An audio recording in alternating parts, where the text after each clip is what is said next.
हुसैन और मोहब्बत से या हुसैन।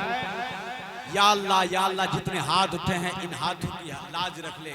ये हाथ किसी को गिराने के लिए नहीं, किसी को पटकने के लिए नहीं, किसी की गर्दन दबाने के लिए नहीं, माँ बाप का पाँव दबाने के लिए बना दे।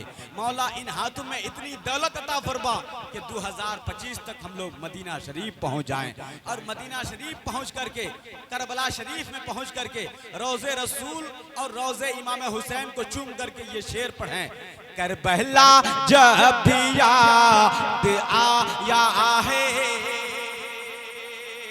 करबला जब भी याद आया है, करबला जब भी याद आया है, Karbala Karbala Karbala Karbala Karbala जब भी याद आया है, गम शबीर ने रुलाया है, गम शबीर ने रुलाया है। और क्या बिगाड़ा था ने असगर ने,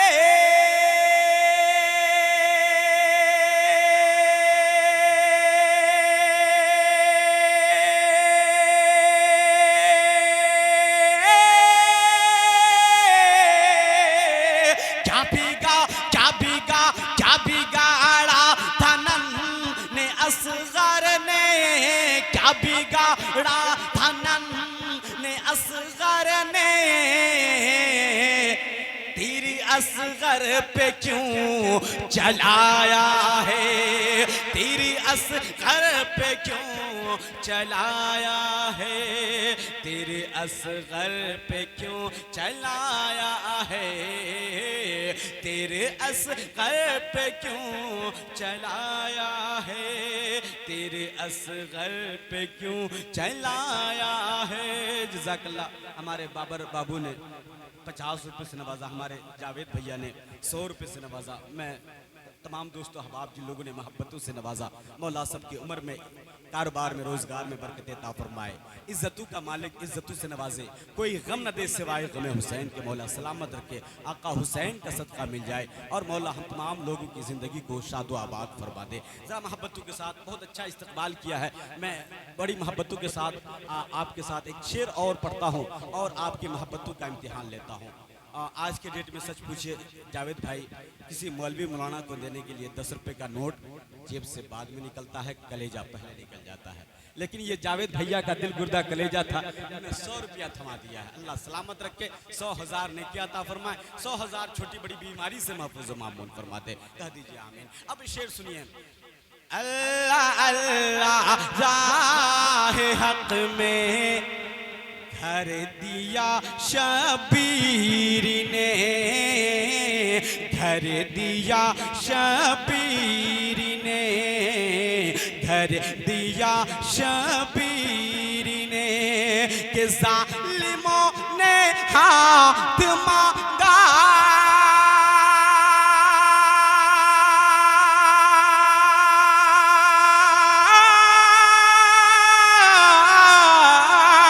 जालिमों ने हाथ मांगा, सर दिया शबीर ने, जालिमों ने हाथ मांगा, सर दिया शबीर ने, सर दिया शबीर ने, सर दिया शबीर ने। ताबद फूले फले बाग़े मोहम्मद इसलिए, हाँ फूले फले तो इसलिए, 6 महीने का अली असर,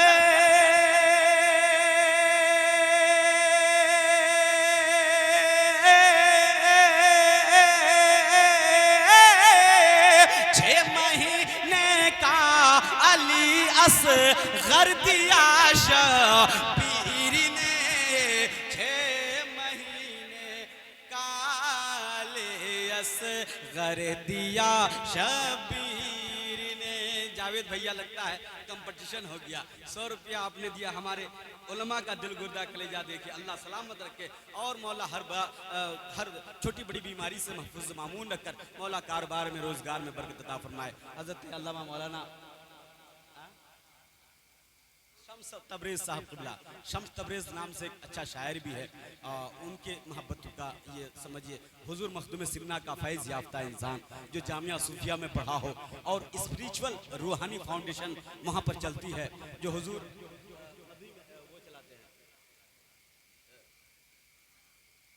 हाँ जिलानी मियाँ, वो उनके साए में रह करके उन्होंने तरबियत पाई, अल्लाह सलामत रखे। और हुजूर शेखुल इस्लाम से मुरीद हैं। आप हजरात को भी अगर तौफीक दे कि झुजा शरीफ, बरेली शरीफ और जहाँ जहाँ भी अल्लाह के नेक बंदे क़याम गाह में हैं, आप उनसे वाबस्ता हो सकते हैं, अल्लाह सलामत रखे। मैं बड़ी मोहब्बत से इस 200 रुपये का नोट लेता हूँ जावेद भैया, बहुत मोहब्बत से लेता हूँ, इसलिए कि सब कोई देता भी नहीं है और सब कोई इतनी मोहब्बत से लेने वास्ता। अगर उलमा दे दे और बिरादरी के लोग दे दे तो समझ जाइए कि जलसा कामयाब है। और आज का ये जलसा कामयाब की ना हो किसी दुनियादार के नाम पे थोड़ी ना, मदीने के ताजदार करबला के ताजदार के नाम पे हमने जलसा सजाया है। अल्लाह सलामत रखे। बहुत मोहब्बत से लेता हूँ, ऊपर वाले जेब में रखता हूँ, यकीन नहीं आता है देखिए देखिए ऊपर ही रखूंगा, जरा मोहब्बत से सुने। जालिमों ने हाथ मांगा सर दिया शबीर ने, नकीब साहब सुनिएगा, सर दिया शबीर ने, सर दिया शबीर ने, सारे अपनों से मेहरबान, सारे अपनों से मेहरबान, फातिमा ज़हरा का प्यारा बावजू सजदे में है, बावजू सजदे में है। सजदा समझिए और सजदे से पहले वजू और तहारत को समझ लीजिए। फातिमा ज़हरा का प्यारा बावजू सजदे में है। हम नमाज पढ़ने के लिए जाएं, नकीब साहब हजरत अल्लामा शम्स तबरेज साहब क़िबला, ये उलमा नमाज पढ़ने के लिए जाएं, आप नमाज पढ़ने के लिए जाएं तो सजदा करने से पहले वजू करेंगे। वजू करने से पहले हम पानी लेंगे कि पानी पाक है या नापाक है, उस पाक पानी से वजू करेंगे। लेकिन कुर्बान जाओ इमाम हुसैन की ज़ाते गिरामी पर। इमाम हुसैन ने करबला की धरती पर ऐसा सजदा किया है, ऐसा सजदा किया है, जिस जमीन पे सजदा किया वो जमीन पाक, करबला की धरती, और उस रेत से नहीं, हुसैन ने खून से अपने आप को बावजू किया है। वजू किया है हुसैन ने अपने खानवादे के खून से, अपने खून से वजू किया है। फिर ऐसा सजदा किया है, ऐसा सजदा किया है कि अल्लामा इकबाल फरमाते हैं, हो सके तो लाइए दोनों जहां मीजान में, हो सके तो लाइए दोनों जहां मीजान में। मैंने एक सजदा ज़मीने करबला से ले लिया, मैंने एक सजदा ज़मीने करबला से ले लिया। ए हुसैन तेरे सजदे को सलाम, ए हुसैन तुझ जैसे नमाजी को सलाम। जरा मोहब्बतों के साथ सुने। अल्लाह अल्लाह फातिमा, फातिमा का प्यारा बेटा बावजू सजदे में है, बावजू सजदे में है। सर है नेज़े की बलंदे,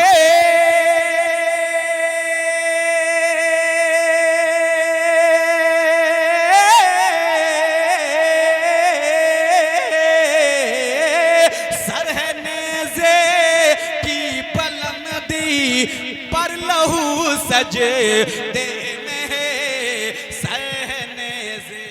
कोई दीवाना है जो मन में से नारा लगा सकता हो? कोई दीवाना खड़ा हो जाए और इमाम हुसैन के नाम पे नारा लगा, या हुसैन, अल्लाह अकबर, या रसूल अल्लाह, जिंदाबाद, सुभान अल्लाह। अब अगला नहीं पिछला जमाना चाहिए, एक ही दाना मगर बहलोल दाना चाहिए। बहुत अच्छा नारा लगाया, अल्लाह सलामत रखे। लेकिन हम लोग नारा जानते कहाँ लगाते हैं? नेता की रैली में, नवादा जिला में बिहार शरीफ में जब कोई नेता की रैली हो, मुख्यमंत्री की रैली हो, जीतेगा भाई जीतेगा, तंगा छाप जीतेगा, पंगा छाप जीतेगा, टमाटर छाप जीतेगा, गाजर छाप, मूली छाप जीतेगा। ए भारत का गयूर मुसलमान, तुमने अपना नारा भुला दिया है। तेरा नारा वो नारा नहीं है जो तू करबला, जो तू आज अपने मुल्क में, अपने देश में लगाता है। तेरा नारा तो वो नारा है जो करबला की धरती पर इमाम हुसैन ने नारा लगाया था, जीतेगा भाई जीतेगा, सब्र वाला जीतेगा, जीतेगा भाई जीतेगा, ईमान वाला जीतेगा, जीतेगा भाई जीतेगा, कुरान वाला जीतेगा।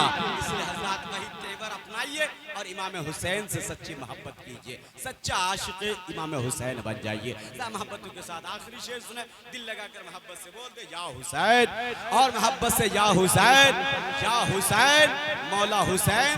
तेरे नाम पे लोगों ने, दीवानों ने हाथों को झंडा बना लिया है। ये झंडा यहाँ भी काम आए और बरोज़े हश्र भी काम आए। इन हाथों को सलामत रखना। मोहब्बतों के साथ बोल दो या हुसैन, या अली, या रसूल अल्लाह, या हबीब अल्लाह। मौला सलामत रखे जितने सुन्नी सही अक़ीदा मुसलमान है, जन्नती मुसलमान है, मौला जन्नत का मुसाफिर, जन्नत का मेहमान बनाए। फातिमा ज़हरा का प्यारा बावज़ू सजदे में है, बावज़ू सजदे में है, बावज़ू सजदे में है। या खुदा तेरी रज़ा में है रज़ा शबीर की, है रज़ा शबीर की। ये हुसैन इब्ने अली की।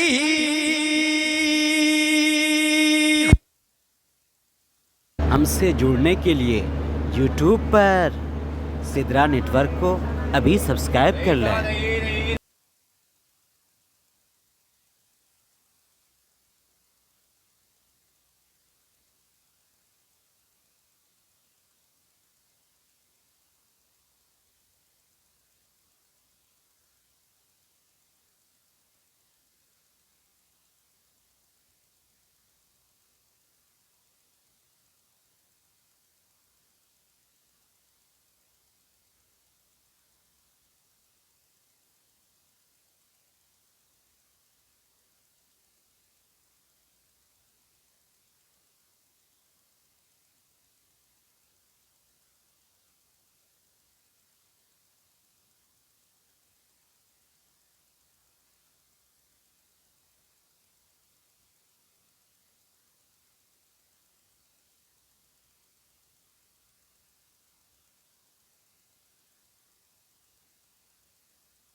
हेलो, हाँ, अंधेरा देख करके लोग, कितने लोग दाएं बाएं हो गए। आइए जो इधर उधर चले गए हैं आके बैठ जाएं। इंशाअल्लाह आज की गुफ्तगू आपके बरसों तक ज़हनों दिमाग में महफूज रहेगी। आइए झूम कर दुरूद पाक पढ़ लें। अल्लाहुम्मा सल्ली अला सय्यदना शफीना हबीबना मौलाना मुहम्मद बारिक वसल्लम। सलातुम व सलाम अलैका या रसूल अल्लाह, सलातुम व सलाम अलैका या हबीब अल्लाह सल्लल्लाहु तआला अलैहि वसल्लम। या खुदा तेरी रज़ा में है रज़ा शबीर के, है रज़ा शबीर के। ये हुसैन इब्ने अली की।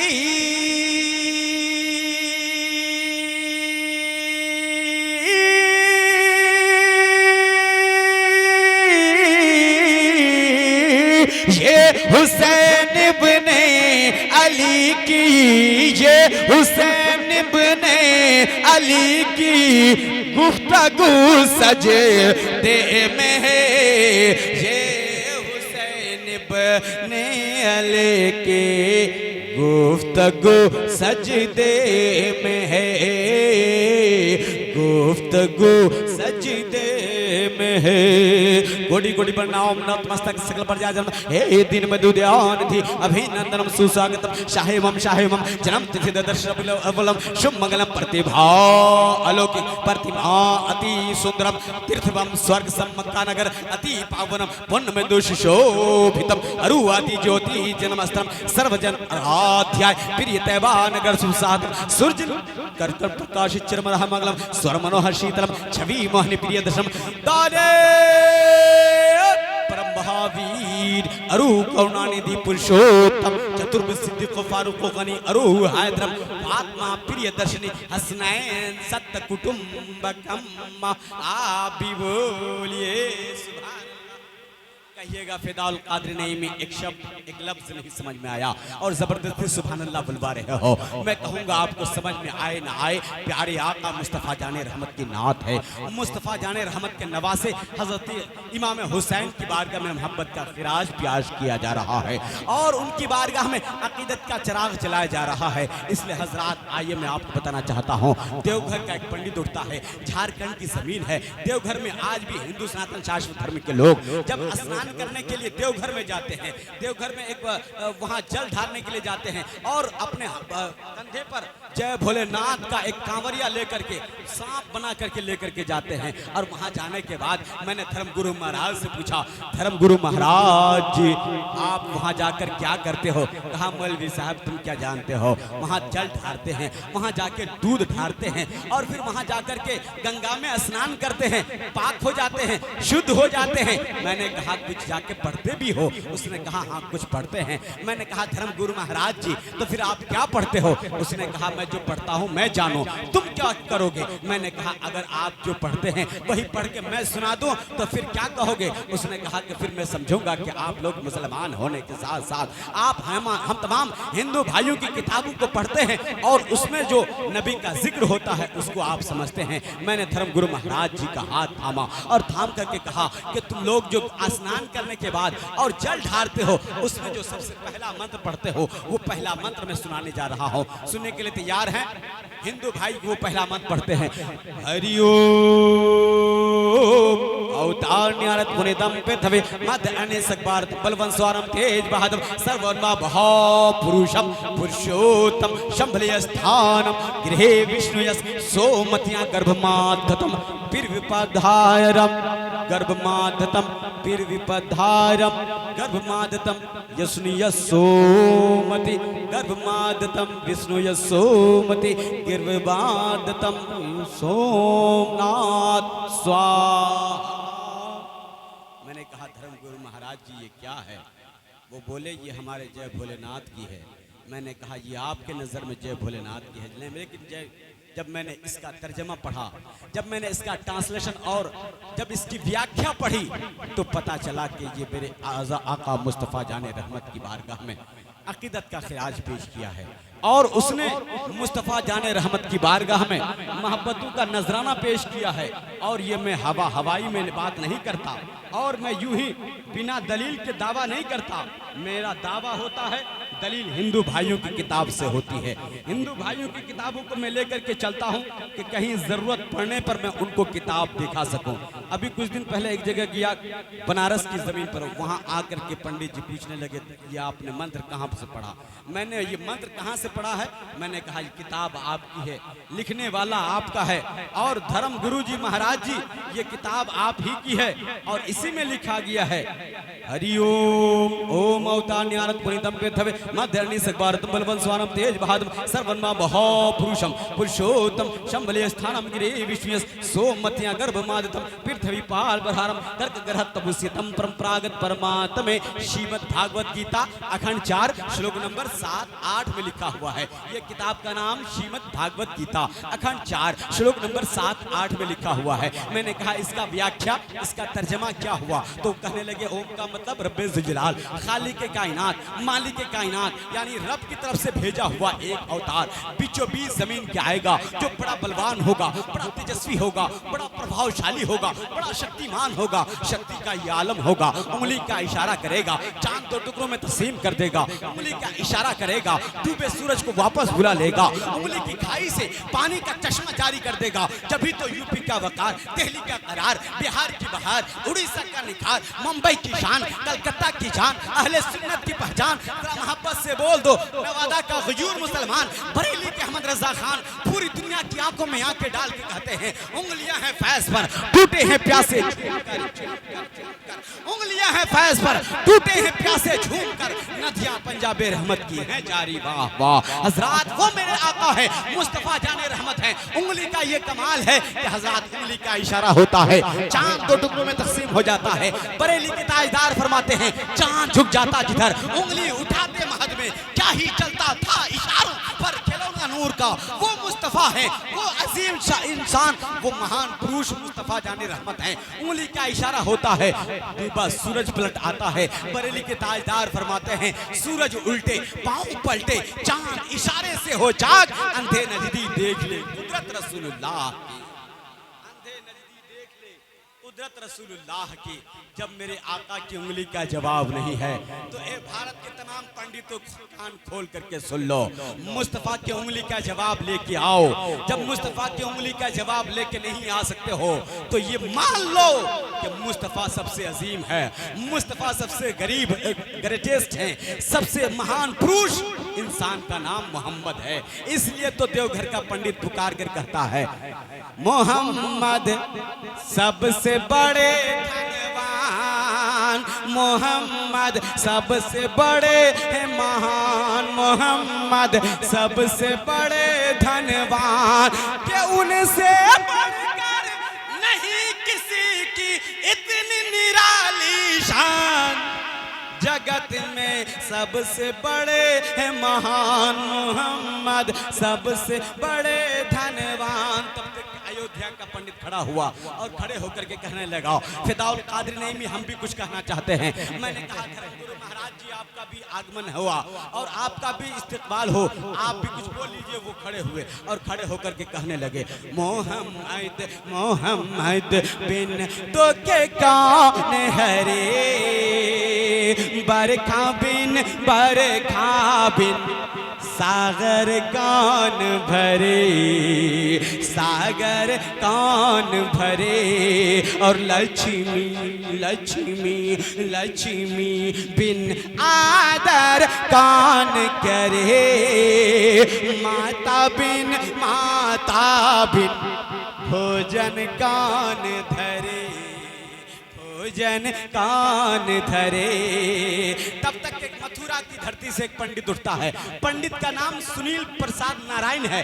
खड़े होते हैं और खड़े होकर के कहते हैं ए जनाब मुझे भी कहने दीजिए। मैंने कहा आपका भी इस्तकबाल है, आपका भी स्वागत है, आप भी कुछ बोल लीजिए। वो खड़े हुए और खड़े होकर के कहने लगे संपूर्ण करमशील, संपूर्ण करमशील मोहम्मद के जात है, संसार में सोशिल मोहम्मद के जात है, मोहम्मद के बात है।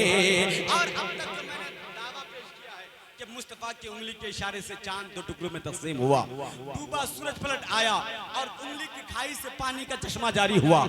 ये दावा मेरा, दलील हिंदू भाइयों की किताब से। सुनील नारायण प्रसाद जी कहते हैं ओंगले से जिसने चंद्रमा दो भाग में किए, शक्ति में बेमासिल मोहम्मद के जात है, मोहम्मद के बात है। जो सिख बानी के, सिख मजहब के बानी हैं और संस्थापक है, वो कहते हैं पहला नाम खुदा का, दूजा नाम रसूल, तीजा कलमा पढ़ना ना, दुर्गे पावे कबूल सुनो जे, दुर्गे पावे कबूल रे मोहम्मद मोहम्मद देता नबे रसूल। नानक कुदरत देख कर खुदी गयो सब भूल सुनो जे, खुदी गयो सब भूल। इसलिए हजरात रामायण रामचरितमानस बालकांड दोहा नंबर 117 में आता है, बिनु पद चलाए सुनाए बिनु काना, बिनु करम करई विधि नाना। आनंद रहित सकल रस भोगी, बिनु वाणी वक्ता बड़ जोगी। तन बिनु प्रस नैन बिनु देखा, गरी घरान बिनु बास अशेषा। असी सभाति अलौकिक करनी, महिमा जासु जाई नहीं बरनी।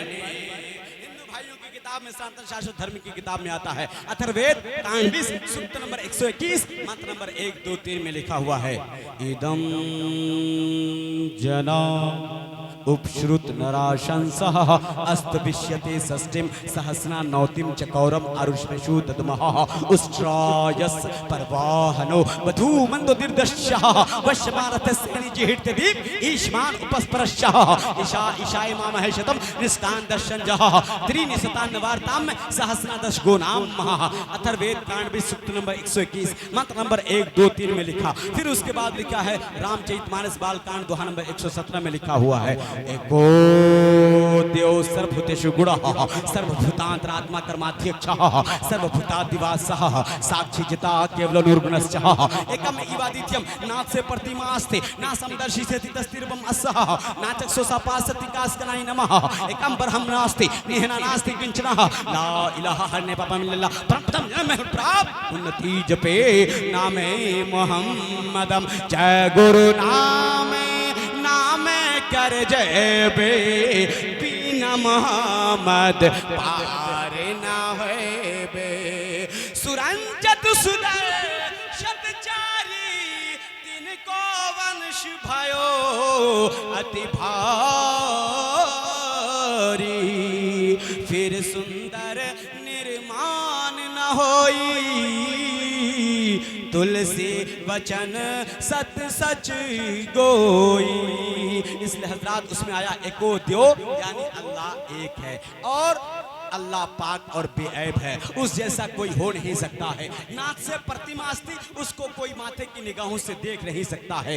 वो शक्लो सूरत से पाक है, उसका कोई आकार नहीं, उसकी कोई शक्लो सूरत नहीं, वो निराकार है, उसको कोई देख नहीं सकता है। वो अल्लाह को कोई वो अल्लाह है जिसकी आंखों में ताब नहीं है वो अल्लाह को देख सके। लेकिन हाँ इसी धरती पर, इसी गगन के नीचे, इसी जमीन के ऊपर एक ऐसी जाते ग्रामी गुजरी है जिसने रब को देखा है, सबको देखा है। वो मोहम्मद अरबी की जाते गिरामी है। हजरात वो मेरे पैगंबर हैं। मेराज की रात 27 रजबुल मुरज्जब की तारीख में इमाम हुसैन के नाना जान ने यानी हमारे और आपके पैगंबर ने रब को देखा है और ऐसा देखा है कि बरेली के ताजदार पुकार कर कहने लगे, जिसको देखा ये मूसा से पूछे कोई, आंख वालों की हिम्मत पे लाखों सलाम। और कोई गैब क्या तुमसे नेहा हो भला, जब ना खुदा ही छुपा तुम पे करो। मैंने धर्मगुरु महाराज जी का हाथ थाम लिया और थाम के कहा, ए धर्मगुरु महाराज जी, जब आपकी किताब में एक खुदा को मानने के लिए, एक रब को मानने के लिए, एक रब की बारगाह में पेशानी झुकाने के लिए आया है, तो कभी पेड़ के सामने, कभी गंगा के सामने, कभी यमुना के सामने, कभी सरस्वती के सामने, कभी भोलेनाथ के सामने, कभी पत्थर के सामने, कभी मूरत के सामने, कभी काली पहाड़ के सामने, कभी पर्वत के सामने, कभी परिंदों के सामने, कभी चरिंद के सामने, कभी सांप को, कभी छुछुंदर को, कभी बिल्ली को, कभी कुत्ता को। इतने सारे आपके गुरु हैं या इतने सारे भगवान हैं, इतने सारे भगवान को क्यों मानते हो? तो वो कहने लगे, फिदाउल कादिर नईमी, हम एक खुदा को मानते हैं, लेकिन ये सारे जितने पर्वत पहाड़ पेड़ पौधे नदियां नाले हैं ये सब हमारे वसीले हैं। मैंने कहा तो फिर आपको कुरान की तरफ चलना चाहिए। कुरान ने क्या कहा है, कुरान की तरफ इशारा क्या हो रहा है? कुरान पुकार के कहता है, एक खुदा को एक न समझने वाले और एक खुदा को बेशुमार खुदा समझ समझने वाले खूब कान खोल करके सुन लो। कुल हुवल्लाहु अहद अल्लाहु समद लम यलिद वलम यूलद वलम यकुल लहू कुफुवन अहद। ए महबूब आप फरमा दीजिए अल्लाह एक है, अल्लाह बेनियाज है, उसके जैसा कोई हो नहीं सकता। ना उसको किसी ने पैदा किया, ना उसको किसी ने जन्म दिया, ना उसने किसी को जन्म दिया। वलम यकुल लहू कुफुवन अहद, ना उसके जैसा कोई हो सकता है। इसी को हिंदी किताब में कहा गया है, नाथ से प्रतिमा अस्ति ना समदर्शी से तितस्ती रूपम अस्सहा। ना उसको देखा जा सकता है, ना उसको पकड़ा जा सकता है, ना उसको छुआ जा सकता है। वो अल्लाह निराकार है, वो अल्लाह प्रकाश है,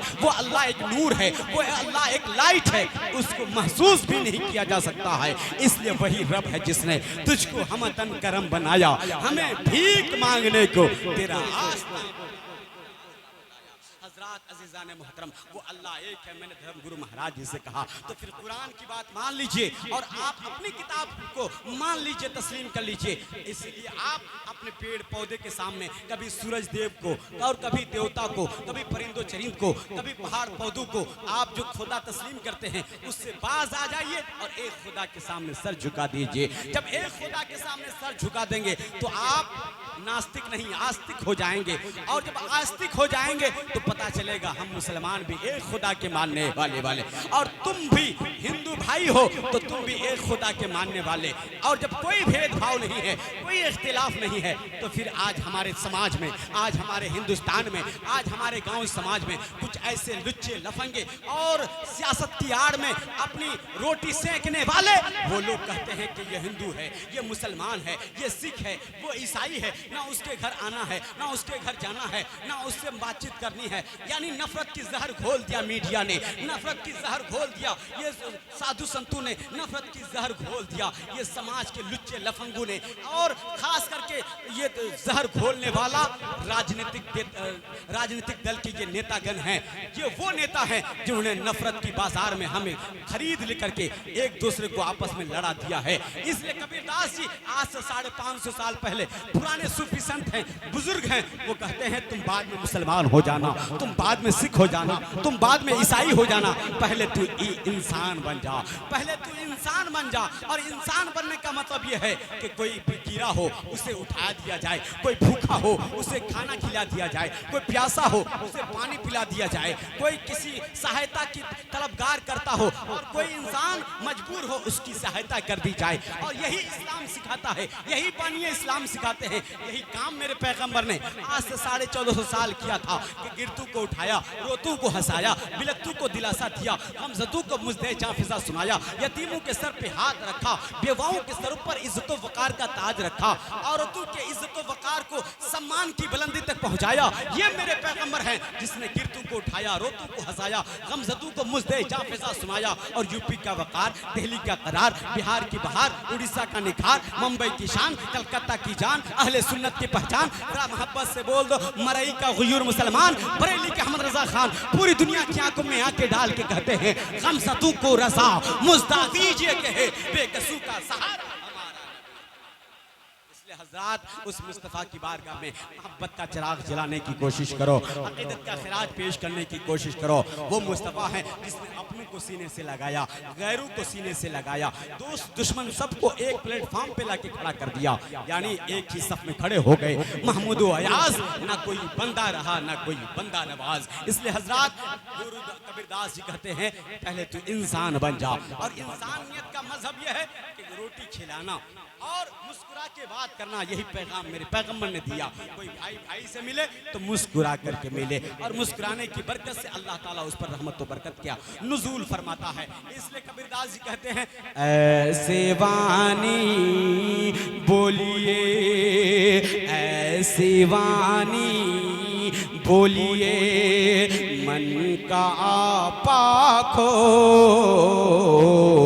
ऐसे वानी बोलिए, मन का पाखो, और को शीतल करे, आप हो शीतल हुए रे कबीरा, आप हो शीतल हुए। बड़ा हुआ तो क्या हुआ, जैसे पेड़ खजूर, पंथी को साया नहीं, फल लागे अति दूर भाई, फल लागे अति दूर। इसलिए कबीरदास जी की निगाहें देख रहे थे कि आने वाला युग, आने वाला जमाना, आने वाला दौर ऐसा भी आएगा कि एक आदमी के खून का प्यासा हो जाएगा। उसको पानी की प्यास नहीं होगी, उसको खून की प्यास होगी। वो कहते हैं कि आने वाला दौर, आने वाला जमाना ऐसा भी आएगा, भाई अपने भाई के खून से रंगीन होली खेलेगा। वो रंग से होली नहीं, वो खून से होली खेलेगा। कभी मॉब लिंचिंग होती है, कभी शम्स तबरेज को मॉब लिंचिंग करके झारखंड की जमीन पे, जमशेदपुर की जमीन पे मार दिया जाता है।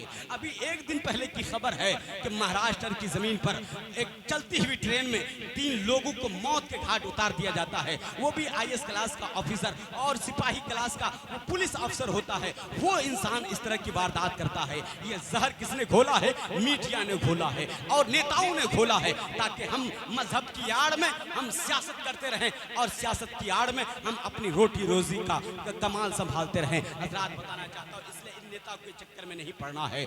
उन तमाम तर नेताओं को अपने समाज से भगाना है जो समाज एक दूसरे को मारने की बात करता हो, काटने पीटने की बात करता हो, जो दूसरे से वर्गला करके हिंदू मुस्लिम एकता अखंडता प्यार प्रेम की सद्भावना को का कातिल हो, जो अमन का खिलाफ बोलता हो, वो इंसान हमारा हमदर्द नहीं हो सकता है, नहीं हो सकता है। हमारा सच्चा हमदर्द सच्चा पैगंबर रसूल है। इसलिए हजरात उस नबी की बारगाह में पहुंचिए और अकीदत का खिराज पेश कीजिए। वो नबी दो जहान, सरवरे कायनात, रसूल दो जहां, खुसरवे खूबा हुसैन के नाना जान इरशाद फरमाते हैं, अकरमू औलादकुम व अहसनु अदबहुम। तुम अपनी औलाद की ताज़ीम करो और उससे अच्छा अदब सिखा दो। अच्छा अदब सिखा देंगे तो बच्चा वो कभी आतंकवादी नहीं होगा, कभी दहशतगर्द नहीं होगा, कभी जुल्म का बदला जुल्म से नहीं बल्कि सब्र से देगा और हुसैन का नमूना और आइडियल बनकर के दिखाएगा कि हुसैन ने कैसे सब्र की दुनिया को कायम किया है। इन्नल्लाह मा साबिरीन की आयत की तफसीर बनकर के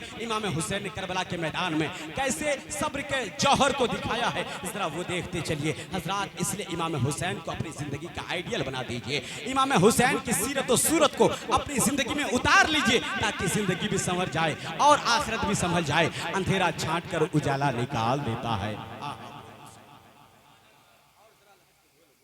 चाय पीने की बारी है तो चाय पी लीजिए और चाय पीने के बाद फिर जरूर सुस्ता होने के बाद और थोड़ा सा रिलैक्स होने के बाद आप जरूर महसूस कीजिए, न तीर से न तलवार से न खंजर से चला है। जरा जितने दुबले लोग हैं वो लोग बोल दो सुभान अल्लाह। कोई सुनेगा तो क्या कहेगा, दुबले लोगों की दुबली आवाज, देखता हूँ मोटे लोगों की कैसी आवाज होती है। न तीर से न तलवार से न खंजर से चला है। अब से जितने मोटे लोग हैं वो लोग बोल दो सुभान अल्लाह। न तीर से न तलवार से न खंजर से चला है। अब सबको मिलकर के महागठबंधन बनाइए, मदीने वाले की सरकार बनाइए और मोहब्बतों के साथ बोल दे या रसूल अल्लाह।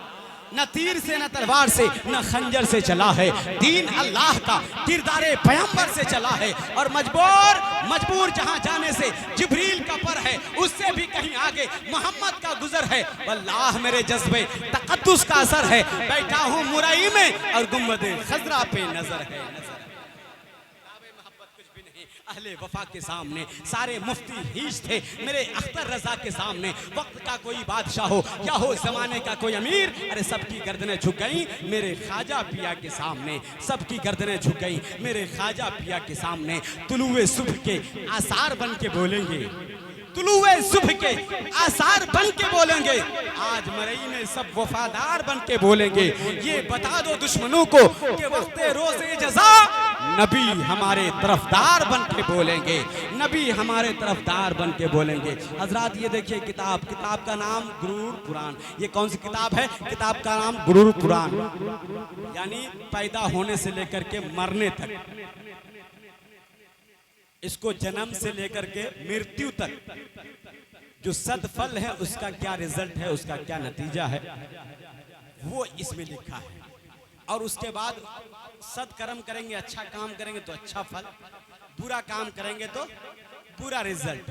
इस किताब में लिखा है क्या करना चाहिए, मानवता को संभालने के लिए मानव को क्या करना चाहिए, इंसान को क्या करना चाहिए। गुरु पुराण में लिखा है, इसमें लिखता है अनूर वर्तः पितु पितृ माता भवतु समनः जायापत्य मधुरवती वाचम वत्तु शांति वाम। गरुड़ पुराण भविष्य पुराण प्रतिस्वर्ग पर्व 3 अध्याय 3 श्लोक नंबर 2 में लिखा हुआ है। उसमें लिखता है कि यानी बेटा अपने माँ बाप का वफादार हो, बेटा अपने माँ बाप का वफादार हो, माँ बाप से मोहब्बत करता हो, फर्मा बरदार हो, और बीवी अपने शौहर से वफादार हो, बीवी अपने शौहर से मीठी मीठी बातें करने वाली हो। जब ये रिश्ता कायम हो जाएगा, माँ बेटे का रिश्ता, बाप बेटे का रिश्ता, जब मोहब्बत भरा रिश्ता होगा तो फिर कहीं जुल्म नहीं होगा, कहीं अत्याचार नहीं होगा। और जब बीवी जो अपने घर को संभालती है, स्वर्ग बनाती है, जन्नत बनाती है, अगर वो बीवी चाहे तो किसी के घर को जन्नत बना दे, और बीवी चाहे तो किसी के घर को नर्क बना दे, जहन्नम बना दे। इसलिए उसकी किताब में आया है कि बीवी को कैसा होना चाहिए, शौहर से यानी पति देव से प्यार करने वाली और मीठी मीठी बात करने वाली होनी चाहिए। हजरात, ये तमाम तर हिंदू भाइयों की किताबों को, शास्त्र को, धर्म ग्रंथ को मैंने उठाया और पढ़ा तो पता चला दुनिया के हर धर्म शास्त्र में, हर धर्म ग्रंथ में, हर धर्म की पुस्तकों में, हर धर्म के लिटरेचर्स में मेरे नबी का नाम चमक रहा है, दमक रहा है, महक रहा है। मेरे नबी का नाम और मेरे नबी का जलवा बिखेरा हुआ है। गर्ज के दुनिया के जिस कोने में जाओ और जिस धर्म की किताब को उठा लो, उस मेरे नबी का नाम महक रहा है। इसलिए हजरात इतना जरूर कहूंगा, मुस्तफ़ा का नाम, मेरे पैगंबर का चज़गा और मेरे नबी का तबसरा और तज़किरा कहाँ कहाँ है। सिर्फ मुख्तसर में इतना बता देता हूँ और इतना समझा देता हूँ। मेरे नबी का चर्चा दरिया की रवानी में, मौजू की तुफियानी में, समंदर की सैलानी में, बादल के शोर में, हवाओं के जोर में, कलियों की चटक में, फूलों की महक में, सब्ज की लहक में, आग की दमक में, हीरे की चमक में, नींबू की खटास में, कंद के मिठास में, मूसा के जलाल में, ईसा के जमाल में, यूसुफ की जुदाई में, याकूब की दुहाई में, पहाड़ों की ऊंचाई में, गार की गहराई में, खिरत की खबर में, इश्क की नजर में, ला इलाहा इल्लल्लाह की हस्ती में, मोहम्मदुर रसूलुल्लाह की मस्ती में। गर्ज के जिधर नजर उठाओ उधर मेरे नबी का जलवा, उधर मेरे नबी का नाम चमक रहा है। जब भी तो आला हजरत फरमाते हैं, वो जो न थे तो कुछ न था, वो जो न हो तो कुछ न हो, जान है वो जहान की, जान है तो जहान है। और अल्लामा शबनम जबलपुरी कहते हैं, हर शय में अगर आपका जलवा नहीं होता, होती ही नहीं शाम सवेरा नहीं होता, वो नूरे मुजस्सम करना आते जमीन पर, सूरज भी निकलता तो उजाला नहीं होता। वो मेरे पैगंबर हैं कि हजरात हर धर्म के बानी और हर धर्म के गुरु मजहब ने और हर धर्म के गुरु शास्त्र ने हमारे नबी की तारीफ की है। इसलिए डॉक्टर माइकल हार्ट कहते हैं, he was the only man in history who was supremely successful on both the religious and secular levels। Doctor Michael Hart कहते हैं, ए लोगों, देखना चाहते हो कि दुनिया में सबसे ज्यादा कामयाब कौन है? उसने किताब लिखी, किताब का नाम द बुक 100 रखा, और उस किताब में वो लिखते हैं कि मैंने 100 लोगों को जमा किया और उसमें कसौटी पर उतारा कि इसमें सबसे ज्यादा कौन कामयाब है। जब मैंने कसौटी पर उतारा, जब मैंने पैमाने का अंदाजा किया, सबसे पहले उसमें नाम और सबसे पहला नाम मुस्तफ़ा जाने रहमत का आता है। वो कहता है कि मोहम्मद अरबी जैसा और मेरे पैगंबर जैसा महान इंसान इस दुनिया में कोई जन्म नहीं लिया, और जो जन्म न ले फिर उस जैसा कोई हो कैसे सकता है। यही बोले सिदरा वाले, चमने जहां के थाले, सभी मैंने छान डाले, तेरे पाए का ना पाया, तुझे यक ना यक बनाया, तुझे हमद है खुदाया।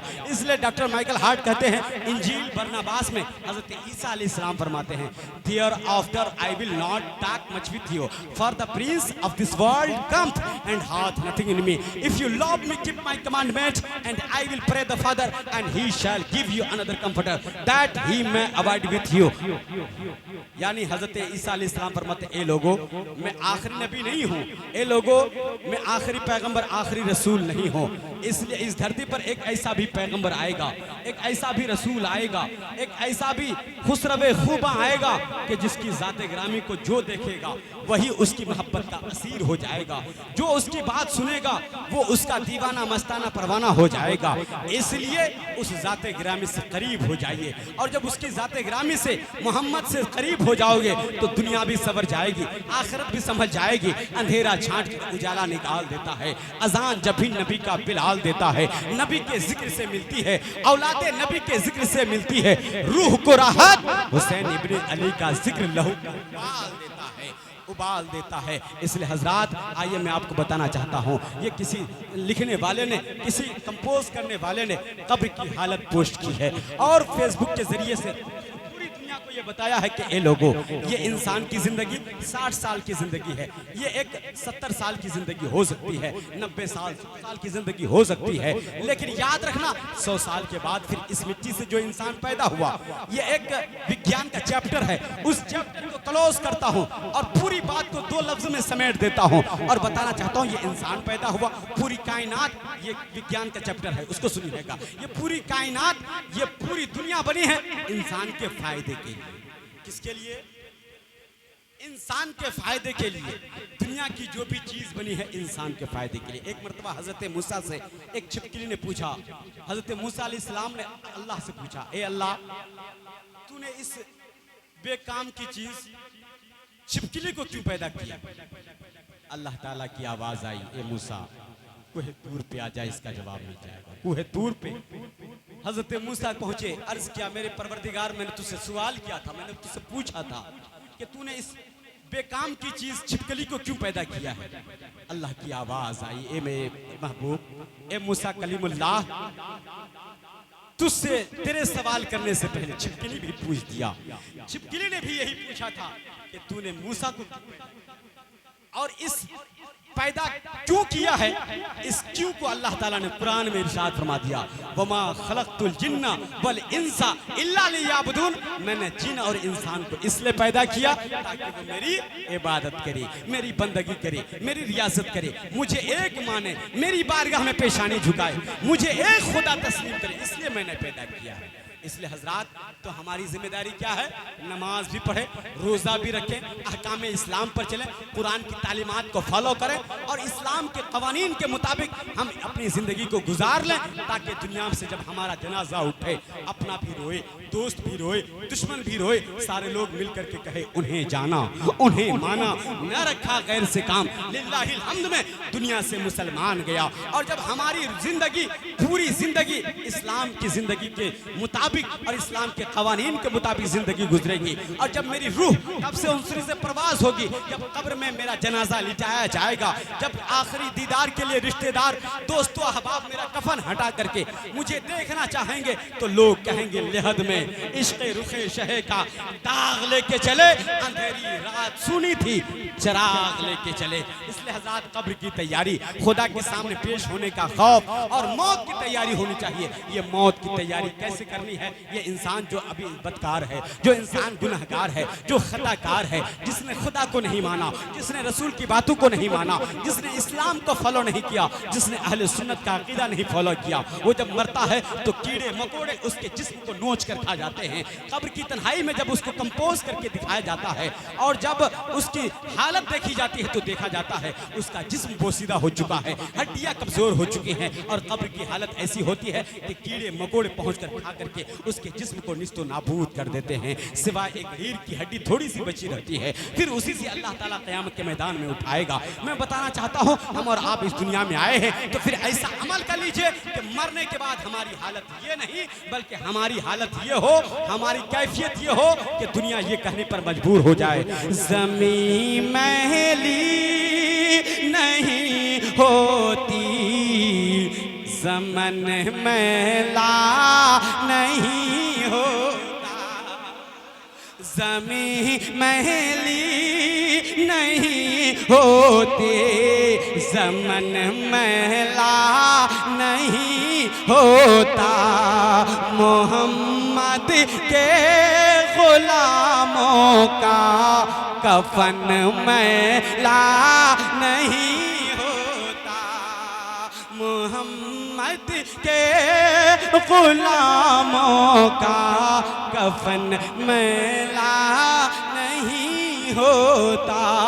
इसलिए कबीरदास जी कहते हैं, ए इंसान इस धरती पर आया है, फिर गुरूर किस बात का, फिर घमंड किस बात का, फिर तकब्बुर किस बात की। और आज तू समझता है अभी मुझे 10 साल रहना है, 50 साल जिंदगी जीना है, 50 साल का जीवन है, लेकिन याद रख, कोई इंसान जीते जी मर जाएगा, कोई मरते मरते मर जाएगा, कोई इंसान बुढ़ापे में, कोई इंसान जवानी में, कोई बचपने में मर जाएगा। मौत से किसको रुस्तगारी है, आज हमारी तो कल किसी की बारी है। इसलिए ये मौत कहती है, ए इंसान कुल्लु नफ्सिन ज़ाइक़तुल मौत, हर नफ्स को मौत का मजा चखना है। और कुरान पुकार कर कहता है, वमा खलक़तुल जिन्ना वल इंसा इल्ला लियअबुदून। इसलिए अल्लाह की इबादत से करीब हो जाओ, वरना इबादत से छुटकारा नहीं पाओगे, और इबादत से करीब नहीं हो पाओगे तो फिर जिंदगी और आखिरत बर्बाद हो जाएगी। इसलिए हजरत कबीरदास जी कहते हैं, एक दूसरे के लिए तकब्बुर नहीं, एक दूसरे के लिए गुरूर, घमंड, प्राउड नहीं। क्या है, हमारे पास लाखों की प्रॉपर्टी है, मेरा 2 तल्ला मकान है, 50 बीघा की जमीन है, नहीं नहीं, ये सारी चीजें यहीं की यहीं धरी रह जाएगी। आए हैं तो जाएंगे, राजा जन तो फकीर। आए हैं तो जाएंगे, राजा जन तो फकीर। एक सिंहासन में चले, एक बंधे जंजीर का बेड़ा, एक बंधे जंजीर। इसलिए ये मिट्टी पुकार कर कहती है, और मिट्टी की आवाज आई है, और मिट्टी पुकार कर कहती है कि मैंने इस धरती से तुझे जन्म दिया है, इस धरती से तेरी मिट्टी से पैदाइश हुई, फिर इसी मिट्टी में मिल जाएगा, फिर इसी मिट्टी से तुम्हें निकाला जाएगा। वो मिन्हा खलकनाकुम वो फीहा नुईदुकुम वो मिन्हा नुखरिजुकुम तारतन उखरा। इसी मिट्टी से पैदा हुआ, इसी मिट्टी में मिलाया जाएगा, इसी मिट्टी से निकाला जाएगा, और तेरी इसी मिट्टी से इस्तिखराज होगी। तो फिर ये मिट्टी कहती है, माटी कहे कुम्हार से तू क्यों रोंदे मोर, माटी कहे कुमार से तू क्यों रोंदे मोर। एक दिन ऐसा आएगा, मैं रो दूंगी तो कबीरा, मैं रो दूंगी तो। ये तमाम तर अध्याय यहाँ समाप्त होते हैं। मैं अपनी गुफ्तगू को थोड़ा सा आगे बढ़ा करके मैं जिक्र हुसैन और जिक्र शहीदाए करबला और जिक्र शहादत हुसैन की का तस्करा तबसरा करके मैं अपनी गुफ्तगू को समेट देना चाहता हूँ। वक्त काफ़ी तेज़ी के साथ गुजर गया है, 3:30 हो चुका है, और लगभग मुझे बोलते हुए 1-1.25 घंटा 1.5 घंटा होने को चला है। इसलिए हज़रात 2-4 गुफ्तगू और समाप्त कर लीजिए। मैं अपनी गुफ्तगू को समेटने की कोशिश कर रहा हूँ। हज़रात अज़ीज़ान मोहतरम, उसी नबी का तस्करा जिस धर्म की शास्त्र में जिस ग्रंथ को उठाइए उसमें मेरे नबी का तस्करा चमक रहा है, दमक रहा है। उसी में मेरे नबी के नवासे इमाम हुसैन का एक अजीम नाम है, जिसको दुनिया इमाम हुसैन कहती है। इमाम हुसैन के दीवाने मानने चाहने वाले आज इमाम हुसैन की बारगाह में मोहब्बत का खिराज पेश कर रहे हैं। आखिर इमाम हुसैन ने कौन सा काम किया है कि आज इतने सारे लोग उनके नाम पर दीवानावार हैं, उनके नाम पर शैदा हैं, उनके नाम पर मचलते हैं। हजरत इमाम हुसैन ने ऐसा काम अंजाम दिया है, जिस नबी ने जिस दीन को, जिस मजहब मिल्लत को, जिस मसलक को, और जिस कुरान को, जिस नमाज को, जिस काबे के तकद्दुस को नबी ने पेट पर, शिकम पर पत्थर बांध करके जिस दीन को फैलाया, उसी दीन को रसूल के नवासे ने, उसी दीन को रसूल के नवासों ने नो के नेज़ा पे कुरान की तिलावत करके, नो के नेज़ा पे चढ़ करके कुरान की तिलावत करके इस्लाम बचाया। इसीलिए हुसैन का भी एहसान सुबह की क़यामत तक भुलाया नहीं जा सकता है। हुसैन इब्ने अली का एहसान था, एहसान है, एहसान रहेगा। कुरान था, कुरान है, कुरान रहेगा। है कौले मोहम्मद कौले खुदा, फरमान ना बदला जाएगा, बदलेगा ज़माना लाख मगर कुरान न बदला जाएगा। इसलिए हजरत इमाम हुसैन का तबसरा और इमाम हुसैन का तज़किरा, इमाम हुसैन की मुकम्मल जिंदगी कुरान की एक आयत में सिमट कर रह जाती है। कुरान पुकार कर कहता है, बिस्सब्र वस्सलाह इन्नल्लाह मस्साबिरीन। ए ईमान वालो, मदद तलब करो सब्र से और नमाज से। ए ईमान वालो, मदद तलब करो सब्र से और नमाज से, बेशक अल्लाह सब्र करने वालों के साथ है। इस मुकम्मल सूरत और आयत की तफसीर बनकर इमाम हुसैन करबला की धरती पर अपने खानवादे के लोगों के साथ दिखा रहे हैं और बता रहे हैं कि लोगों, जंजीर हिलती रही, दर बोलता रहा। आहा, बोल दो और दहक के लहक के, अगर 2-4 मिनट की गुफ्तगू बर्दाश्त करो तो दूसरा दिल लगा के बोलो। हुसैन के नाम पर लहक के बोलो या हुसैन। जंजीर हिलती रही, डर बोलता रहा, लौटे तो उम्मे का घर बोलता रहा। सरकार गए सरे अर्श, बार बार सिदरा पे जिब्राइल का पर बोलता रहा। थर्रा के रह गए सब यजीद के लश्को सिपाह, नेज़े पे जब हुसैन का सर बोलता रहा, नेज़े पे जब हुसैन का सर बोलता रहा। अल्लाह या रसूल जिंदा। नेज़े पे जब हुसैन का सर बोलता रहा। हजरात अज़ीज़ान मोहतरम, इमाम हुसैन सन 160 हिजरी है और 18 रजब की तारीख है। इमाम हुसैन मदीना छोड़ते हैं और मक्का शरीफ पहुंचते हैं। 14 शाबान की तारीख में इमाम हुसैन करबला मदीना छोड़कर ये वो मक्का में पहुंचते हैं और मक्का में पहुंचने के बाद 4 महीना 10 दिन तक वहाँ क़याम होता है।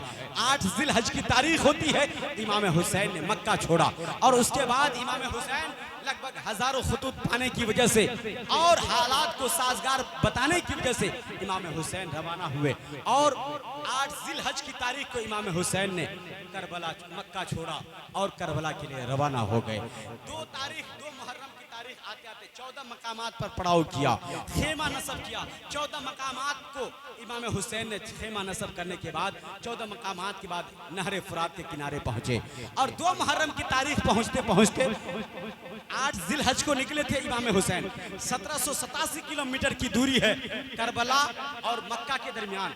इस लंबी मसाफत को इमाम हुसैन ने तय किया और 2 मुहर्रम की तारीख को इमाम हुसैन करबला पहुंचे।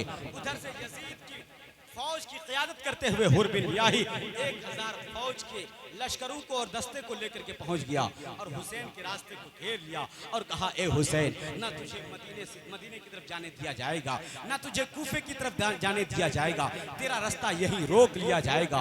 यजीद ने जो तुझसे मुतालबा किया है, तू अपना हाथ दे दे, या तो हाथ दे दे या तो बैत के लिए तैयार हो जा। हुसैन फरमाते हैं कि कैसे हो सकता है, यजीद फासिक व फाजिर है, यजीद नापाक है, यजीद गुनहगार है, मैं भला इंसान हूँ, मैं अच्छा इंसान हूँ, मेरा नाना शरीफ, मेरी माँ शरीफ, मेरा बाप शरीफ, मेरा भाई शरीफ, मेरा पूरा खानदान शराफत में डूबा हुआ है। और वो यजीद पलीद नापाक जिसने खाने काबा के गिलाफ को जलाया, जिसने मस्जिद नबी में घोड़े बंधवाए, जिसने मस्जिद नबी में 7 दिन तक अजान ना होने दी, जिसने 100 से जायद सहाबियों का कत्ल और शहीद किया, जिसने हजारों औरतों की इज्जतों को लूटा, उस नापाक इंसान के हाथ में भला मैं पाक आदमी, पाक इंसान, पाक हाथ उस नापाक हाथ पे कैसे दे दो। इसलिए हर कुछ गवारा है, सब कुछ कुर्बान करना गवारा है, खानदान लुटाना कुर्बान है और खानवादे की कुर्बानी मंजूर है। जे माँ का दूध पीता बच्चा अली असगर गवारा है और सारी कायनात में ये बताना गवारा है कि मैं पूरा कुंबा, मैं पूरा खानदान लुटा सकता हूँ, लेकिन इस्लाम का सौदा नहीं कर सकता, ईमान का सौदा नहीं कर सकता हूँ। हजरात, जंग की तारीख मुतय्यन हो जाती है। आखिरकार ये बताइए कि 2 मुहर्रम की तारीख में पहुँचे और उसके बाद सुलह मसाहलत की बातें हुई, गुफ्तगू हुई, लेकिन यजीदी ने कहा हम नहीं मानेंगे, या तो हुसैन अपना हाथ दे दो या तो फिर यजीद के साथ जंग की तैयारी करो। हुसैन आखिरकार 7 मुहर्रम की तारीख में इमाम हुसैन पर पानी बंद नहरे फुरात पर पहरा बिठा दिया गया, 22,000 का लश्कर जुरार लगा दिया गया। अब सारे लोग पानी पिएंगे, लेकिन हुसैन के खेमे में एक कतरा पानी नहीं दिया जाएगा, हुसैन के खानवादे में एक कतरा पानी नहीं दिया जाएगा। आखिरकार 7 मुहर्रम की तारीख में पानी बंद हो गया और 8 मुहर्रम की तारीख में इमाम हुसैन ने खंदक खोदी, थोड़ा सा पानी निकला, फिर पानी बंद हो गया। ये इम्तिहान की घड़ी है, ये सब्र का वक्त है, वरना इमाम हुसैन का ये आलम है, उनकी पावर, उनकी कुव्वत, उनकी शक्ति का ये आलम है कि आवाज दे तो खुद से कौसर निकल पड़े, नहरे फुरात खेमा के अंदर निकल पड़े। वो सब्र का मकाम था, वरना हुसैन पाक उंगली जमीन पे रख दे तो समंदर निकल पड़े। इसलिए इमाम हुसैन को मजबूर ना समझना, इमाम हुसैन को करबला के मैदान में लाचार ना समझना। इमाम हुसैन सब्र का इम्तिहान दे रहे हैं, उस सब्र के इम्तिहान में उन्हें पास होना है। इसलिए 8 मुहर्रम की तारीख गुजर जाती है, 9 मुहर्रम की तारीख आती है। यजीदियों ने कहा, ए हुसैन, अब मैं तुमसे जंग की तैयारी कर रहा हूँ, तुम भी जंग की तैयारी कर लो। हुसैन फरमाते हैं, आखिरी रात मुझे मोहलत दे दो ताकि मैं एक खुदा को मना सकूं, एक रब की बारगाह में दिल खोल करके रब को मना लो, दिल के रब की बंदगी कर लो, दिल खोल करके रब को मना सकूं और तमाम लोगों को एक साथ रब की बारगाह में पेश कर सकूं। इसलिए मुझे आज की रात मोहलत दो, 10 मुहर्रम की तारीख आएगी कि तुम मेरे साथ जो सलूक करना तुम्हारे इख्तियार में है। आखिरकार रात 9 मुहर्रम की तारीख गुजरती है, शाम का वक्त होता है, रात का सन्नाटा होता है। इमाम हुसैन अपने खानवादे के लोगों को अपने खेमे में बुलाते हैं और अपने तमाम रफ़क़ा साथियाने किराम, लगभग 22 लोगों की तादाद है, किताब बताती है कहीं 84 लोगों की तादाद है, कहीं 72 लोगों की तादाद है। बहरहाल सारे लोग बुलाए जाते हैं। इमाम हुसैन ने फरमाया, ए लोगों, अब यहाँ से कल जंग की तैयारी है, अब कल यहाँ से हमें जंग करनी है। इसलिए जंग में लोग मारे जाते हैं, लोग काटे जाते हैं, लोग शहीद होते हैं। यहाँ हम रन में जाएंगे, जाने की गारंटी है, वापस आने की गारंटी नहीं है। इसलिए तुम में से जो इंसान यहाँ से जाना चाहता है चला जाए, मैं उस पर कोई दबाव नहीं दूंगा। और जो इंसान जाना चाहे, खुशी खुशी में उसे इजाजत देता हूँ, वो अपने घर को चला जाए, ताकि उसका बच्चा यतीम ना हो जाए, ताकि उसकी बीवी बेवा ना हो जाए, ताकि उसकी माँ बेसहारा ना हो जाए। इसलिए मैं तुम्हें इजाजत देता हूँ, तुम में से जो जाना चाहे जा सकता है। इमाम हुसैन ने यह फरमाया तो सारे लोगों ने इनकार किया, कहा, हुसैन मैं तेरा साथ नहीं छोड़ूंगा। आखिरकार हुसैन ने फरमाया, अगर तुम ऐसे नहीं जाते हो, मैं ये चिराग की लौ को कम करता हूँ, चिराग बुझा देता हूँ। तुम में से जो अंधेरे में जाना चाहे, ताकि तुम मुझे ना देखो, मैं तुझे ना देखूं और तुम्हें शर्म महसूस ना हो, इसलिए तुम में से जो जाना चाहे जा सकता है। इमाम हुसैन ने 1 घंटे के लिए चिराग को गुल किया और बुझाया, लेकिन 1 घंटे के बाद जब अपने चिराग की लौ को तेज किया, जब चिराग जलाया, तो क्या देख रहे हैं, सारे लोग अपने तलवारों के धार पर अपने सरों को रख करके कह रहे हैं, ए हुसैन, फिर वो जिंदगी कैसी जो तेरे बगैर जिंदगी हो। ए हुसैन, इसलिए अपना खानदान लुटा सकता हूँ, अपनी जान की कुर्बानी का एक एक लम्हा कुर्बान कर सकता हूँ, अपने जान का एक एक कतरा और खून का एक एक कतरा तेरे नाम पे कुर्बान कर सकता हूँ, लेकिन तेरा साथ नहीं छोड़ सकता हूँ। यहाँ भी तेरे साथ हूँ, क़यामत के मैदान में भी तेरे साथ रहूंगा और जन्नत में भी तेरे साथ रहना चाहूंगा। साथियों में ये जज्बा था। इमाम हुसैन फरमाते हैं, अच्छा तुम नहीं जाना चाहते हो, तुम मत जाओ, लेकिन याद रखना मैं तुम्हारी जन्नत का ज़ामिन, मैं तुम्हारी जन्नत का गारंटर बन के रहूंगा और नाना से शिफात करा के रहूंगा और तुम्हारे लिए बख्शिश की सिफारिश करूंगा।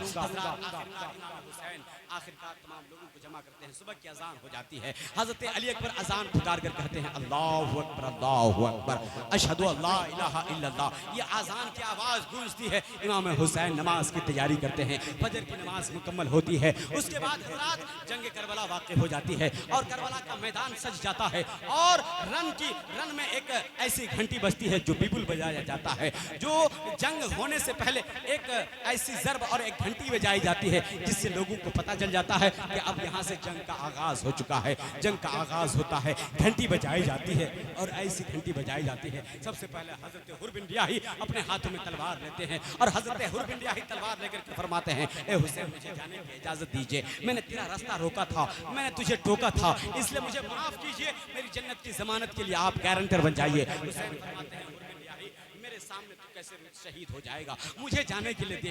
हुर फरमाते हैं, नहीं नहीं, मुझे जाने के लिए तैयारी कीजिए, मुझे जाने की इजाजत दीजिए। हजरत हुर बिन रियाही अपने हाथ में तलवार लिए और मैदान कारज़ार में पहुंच गए, रन में पहुंचे और यजीदियों के छक्के छुड़ा दिए। इस कदर बहादुरी और शुजात बहादुरी का मुजाहिरा किया कि हजारों लगभग सैकड़ों यजीदियों को इमाम हुसैन के उस चहीते दुलारे हजरत हुर बिन रियाही ने वासी जहन्नम कर दिया। आखिरकार हजरत हुर बिन रियाही की ऐसी ज़र्ब लगती है, वो हुसैन का साथी, इमाम हुसैन का सच्चा साथी हजरत हुर बिन रियाही ज़मीन पर गिर जाते हैं, सजदा रेज़ हो जाते हैं और इमाम हुसैन को आवाज़ देते हैं, ए मेरे आका हुसैन, मुझे अपने गोद में ले लीजिए और मेरी ये तमन्ना है, आखिरी तमन्ना है कि मेरी रूह निकले तो आपके गोद में निकले। ए मेरे आका हुसैन, ए मेरे मौला हुसैन, आप मुझे अपने गोद में ले लीजिए। इमाम हुसैन ने हजरत हुर बिन रियाही की लाश को अपने गोद में लिया और गोद में लेने के बाद हुसैन फरमाते हैं, मुबारक तुझे शहादत का जाम,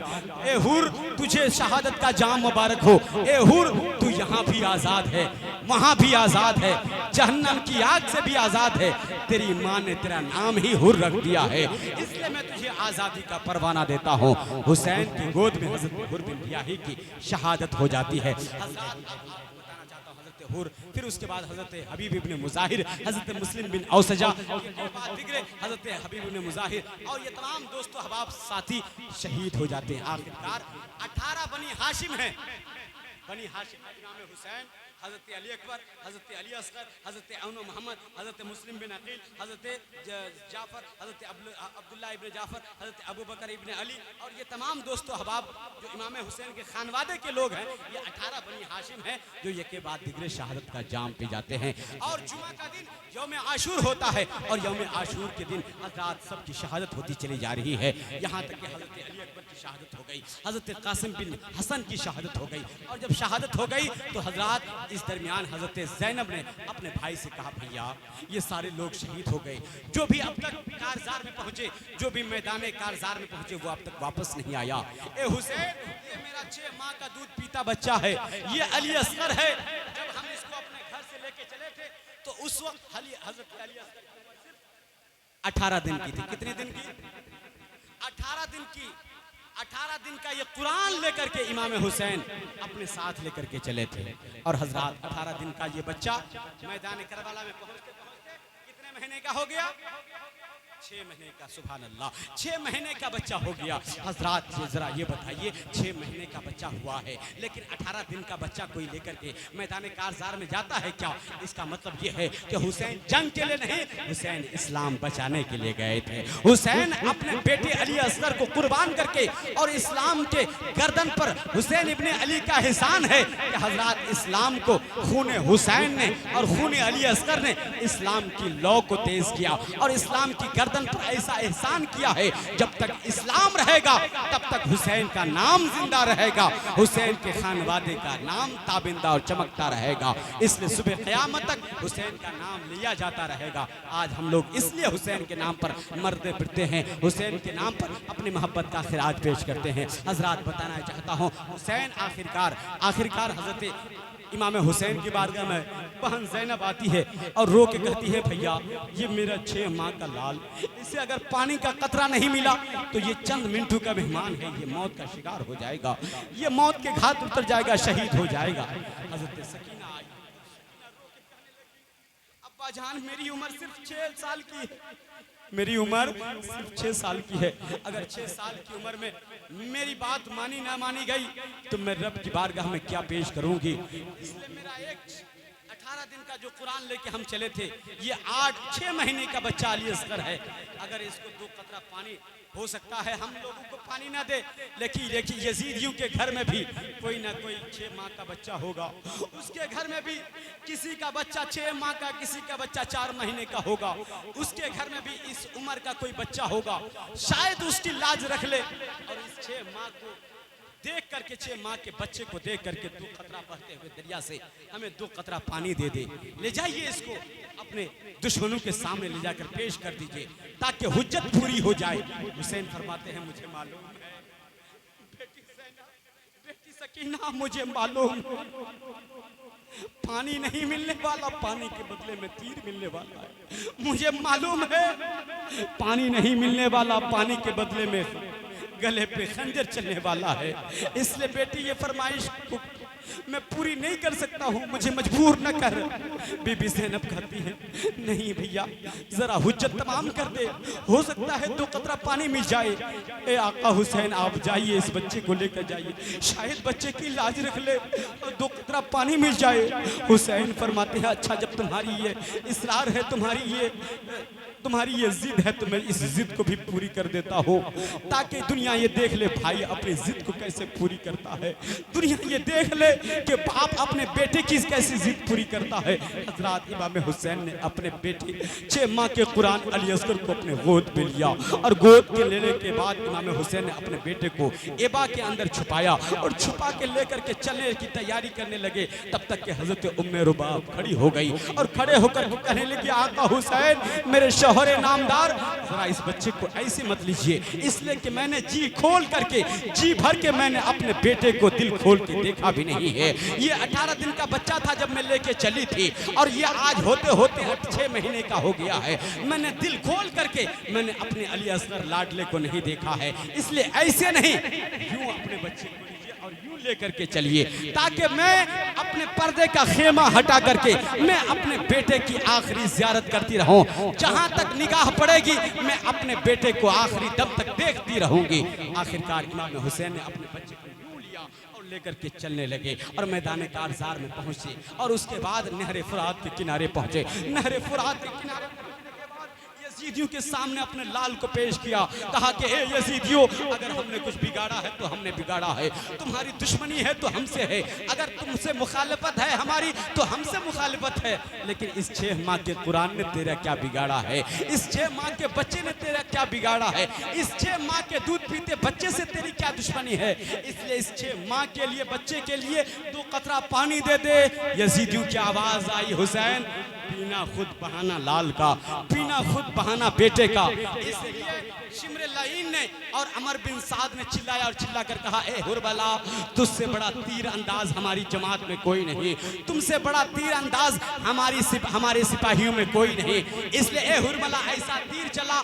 हुसैन का बेटा कोई बात कर रहा है, हुसैन के बेटे की गुफ्तगू को खत्म कर दे, हुसैन के बेटे को कलाम को खत्म कर दे। हुसैन का बेटा बोल रहा था, अल अतशान, अल अतशान, अल अतशान। अली असगर ने पुकारा था, अल अतशान, अल अतशान, मैं प्यासा, मैं प्यासा, मैं प्यासा। ये आवाज सुना था यजीदियों में बेचैनी बढ़ गई थी, और यजीदी ने कहा था, ए हुरबला ऐसा तीर चला कि इस हुसैन का बेटा यही दम तोड़ दे। हजरात, आखिरकार हुरमला ने एक ऐसा तीर अपने कमान में कसा, वो तीर कसा जो चलते हुए, दौड़ते हुए, भागते हुए घोड़ों पर जो तीर बरसाया जाता है, उस तीर को हुरमला ने अपने कमान पे कसा, और कमान पे कसने के बाद तीर चलाने की कोशिश किया, लेकिन हाथ कांपा, तीर जमीन पे नीचे आ गया। फिर उठाया, फिर तीर कमान में कसा, फिर जमीन पे तीर आ गया, फिर जमीन पे तीर आ गया, फिर दोबारा तिबारा उठाया, और उठाने के बाद तीर कमान पे कसा, फिर तिबारा भी जमीन, तीर नीचे जमीन पर आ गया। आखिरकार अमर बिन साद चिल्लाकर कहता है, ए हुरमला, तुझसे बड़ा बहादुर कोई नहीं, तुझसे बड़ा निडर जवान कोई नहीं, तुझसे बड़ा तीर अंदाज कोई नहीं। आज तक तेरा हाथ नहीं कांपा, लेकिन आज तेरा हाथ कांप रहा है, या तेरा तीर चलता क्यों नहीं है? तो हुरमला कहता है, ए नादान, तुझे नहीं मालूम, वो देख मेरे सामने आ, वो देख फलाने का खेमा है, वो देख उस खेमे के अंदर से कोई खातून है जो अपने सर पे कुरान रख करके अपने पर्दे का खेमा और खेमे का पर्दा हटा करके कह रही है, मत मार, ये मेरे 6 महीने का बच्चा है, मत मार, ये मेरे 6 महीने का कुरान है, मत मार, ये मेरे 6 महीने का लाडला है। जब मैं उसकी ये गैरत और जब मैं उसकी मोहब्बत को देखता हूँ, मेरी मोहब्बत को तरस आ जाता है, इसलिए मेरा हाथ कांप जाता है और मेरा तीर नहीं चल पा रहा है। आखिरकार हुरमला ने एक ऐसा तीर चादा, पूरी कुव्वत को एकजा किया, इकट्ठा किया, और एक ऐसा तीर चलाया। हजरात, वो तीर, वो हुरमला कहता है, पता नहीं ये इस बच्चे की माँ है, वो खातून, पता नहीं उस बच्चे से क्या निस्बत है, क्या ताल्लुक और क्या संबंध है। हो सकता है उसकी माँ हो सकता है वो उसकी बहन हो सकता है वो उसके खानदान की हो। इसलिए वो बच्चा अपने सर पे कुरान रख के कह रही, मत मार, ये 6 महीना का कुरान है। आखिरकार हुरमला ने एक ऐसा तीर चलाया, और ऐसा तीर चलाया कि तीर सीधे इमाम हुसैन के बेटे अली असगर छलनी करता हुआ बाजू में बेवस्त हो गया। इमाम हुसैन के बेटे की शहादत हुई, और इस तरह से आखिरी हिचकी इमाम हुसैन की बेटी अली असगर ने आखिरी हिचकी ली, और रब की बारगाह में इस्तिरजा के कलिमात पढ़े, इन्ना लिल्लाहि इन्ना इलैहि राजिऊन। आखिरकार इमाम हुसैन ने अपने बच्चे के बहते हुए खून को अपने हाथों में लिया और लेकर के रब की बारगाह में पेश किया। ए मेरे परवरदिगार, इस खून को मैं क्या करूं, इस बहते हुए खून को मैं क्या करूं, क्या तेरी बारगाह में पेश कर दूं, क्या जमीन में रख दूं? रब की बारगाह से आवाज आई, हुसैन, इस खून को अपने हाथों पे रोक ले, वरना क़यामत से पहले क़यामत आ जाएगी। आखिरकार इमाम हुसैन ने चाहा कि अपने बेटे के खून को आसमान की तरफ बुलंद किया जाए। रब की आवाज आई, ए मेरे हुसैन, अगर आसमान की तरफ तूने उठाकर फेंक दिया तो कल क़यामत तक इस जमीन पे बारिश नहीं होने वाली, ये आसमान से बारिश का नुज़ूल नहीं होने वाला, इसने अपने हाथों पे रोक ले। आखिरकार हुसैन ने सोचा कि मैं इस खून को जमीन पर बहा दूं, लेकिन जमीन की आवाज आई है, हुसैन अपने बच्चे अपने लाडले के खून को अपने हाथों में रोक ले, वरना क़यामत तक इस जमीन से हरियाली नहीं उगने वाली। इसलिए हुसैन ने अपने बेटे के खून को अपने हाथों में लिया और चेहरे पे मल लिया। चेहरे पे मलने के बाद हुसैन फरमाते हैं, ए मेरे परवरदिगार, तू मुझसे भी राजी हो जा, इस 6 माह के दूध पीते अली असगर से भी राजी हो जा, और ए परवरदिगार, तू इस 6 माह के बच्चे की कुर्बानी भी मंजूर कर ले। ए मेरे परवरदिगार, कल क़यामत का मैदान होगा, अगर तू मुझसे पूछेगा कि मैं तेरी बारगाह में क्या लेके आया हूँ, तो मैं इसी सूरत में, इसी शक्ल में तेरी बारगाह में हाजिर हो जाऊंगा और कहूंगा कि मेरे नाना की उम्मत ने मुझे रुलाया था, मेरी नाना की उम्मत ने मुझे सजदाया था, मेरी नाना की उम्मत ने, मेरे नाना के कलमा पढ़ने वालों ने मेरे बेटे पर खंजर और तीर की बारिश की थी। और कल क़यामत के मैदान में जब इस शक्ल सूरत में उठूंगा तो फिर तू जालिम का भी हिसाब लेना, साबिर का भी हिसाब लेना, और पता लगाना और तो फिर इंसाफ करना कि जालिम कौन है और फिर साबिर कौन है, जुल्म का अंजाम क्या होता है और सब्र की इम्तिहान में कामयाब होने वाले का नतीजा क्या निकलता है। हज़रत इमाम हुसैन ऐसा सब्र कर रहे हैं, उस लाश को लिया और खेमे तक पहुंचे, और उसके बाद एक खेमे में एक कोहराम बर्पा हो गया। आखिरकार इमाम हुसैन के बेटे की शहादत हो जाती है। इन्ना लिल्लाहि व इन्ना इलैहि राजिऊन। आखिरकार सिर्फ इतना बता देना चाहता हूँ, सबसे आखिर में शहीद होने वाले हमारे आका, आपके दाता इमाम, आखिर में शहीद होने वाले इमाम हुसैन हैं। लगभग 12:30 बजने का वक्त रहा। इमाम हुसैन अपने सर पे रसूल का अमामा, अपने हाथ में हजरत हमजा की ढाल, अपने कमर में हजरत हमजा की ढाल और रसूल की एबा और हजरत जुल्फ़कार हैदरी को लेकर के इमाम हुसैन तैयार हुए, दुलदुल पे सवार, और यजीदियों के सामने, दुश्मनों के सामने पहुंचने के बाद खुतबा दिया, और दुश्मनों के सामने पहुंचने के बाद कहा, ए यजीदियों, अब तक तुम मेरे खानदान के लोगों को एक एक बात दिगरे सबको शहीद कर चुके हो, लेकिन अब भी तुम मेरे खून के प्यासे हो। लो, मैं भी आखिरी खून का कतरा इस्लाम की खातिर, मजहब इस्लाम की खातिर, कुरान के तक़द्दुस की खातिर, काबे की अज़मत को बचाने की खातिर मैं एक एक कतरा पेश करने के लिए तुम्हारे सामने हाजिर हूँ, तुम्हारी मर्जी जो हो वो कर ले। हजरत आखिरकार यजीदियों में से सारे लोगों में कहा कि ए हुसैन, या तो बैत कर ले, ए हुसैन अब भी तेरे पास मौका है, हुसैन या तो बैत कर ले या तो जंग कर ले। हुसैन फरमाते हैं, अब तक मैं अपने खानदान को कुर्बान कर चुका हूँ, अब तक मैं कासिम की जवानी को लुटा चुका हूँ, अली अकबर की मचलती हुई जवानी को कुर्बान कर चुका हूँ, अली असगर का बचपना पेश कर चुका हूँ, और औना मोहम्मद के बचपने को कुर्बान कर चुका हूँ। अब तू ये कहता है कि तू अपनी जान बचा ले, मैं जान बचाने के लिए नहीं, जान निछावर करके इस्लाम बचाने आया हूँ, कुरान बचाने के लिए आया हूँ, काबे के तक़द्दुस को बचाने के लिए आया हूँ, सजदा बचाने के लिए आया हूँ, नमाज बचाने के लिए आया हूँ। जंग की तैयारी की, उधर से जंग की तैयारी हुई, एक बार की हमला किया, और लेकिन आखिरकार इमाम हुसैन बेटा है अली का, ऐसी जंग लड़ी है, किताब बताती है लगभग 533 लोगों को अपने तहे तेग से, अपनी तलवार से वासिले जहन्नम किया, जहन्नम की आग तक पहुंचाया। 533 लोगों को जब मार गिराया, यजीदियों ने सोचा कि अगर इसी तरह से हम लोग अकेले अकेले लड़ते रहे तो हम जीती हुई जंग हार जाएंगे और हुसैन से लड़ नहीं पाएंगे, इसलिए ए लोगों, जिसके पास जो कुछ है उसका इस्तेमाल करो और हुसैन पर एक बार की हमला करो। किताब बताती है, तारीख लिखती है कि यजीदियों के पास जिसके जो पास जो सामान था उसका इस्तेमाल हुआ, किसी ने तीर चलाया, किसी ने भाले बरसाए, किसी ने बर्छी बरसाई, किसी ने खंजर चलाया, जिसके पास जो था उसने वो बरसाया, जिसके पास कुछ नहीं था उसने करबला की रेत उठाई और हुसैन पर मारना शुरू किया। आखिरकार 22,000 लश्करों में जब हुसैन तन्हा अकेले ये भेड़ी और यजीदी भेड़ियों में घिर गए तो हुसैन, इमाम हुसैन 72 जख्म खाकर दुलदुल से नीचे आए, जीन से नीचे आए। अब हुसैन का जिस्म अक़दस जो जीन से नीचे उतरा है, न जीन पर है न जमीन पर है। आप कहोगे हुसैन का जिस्म कहाँ है? मैं कहूँगा हुसैन का जिस्म तीरों पे मुअल्लक़ है, तीरों पे लटका हुआ है।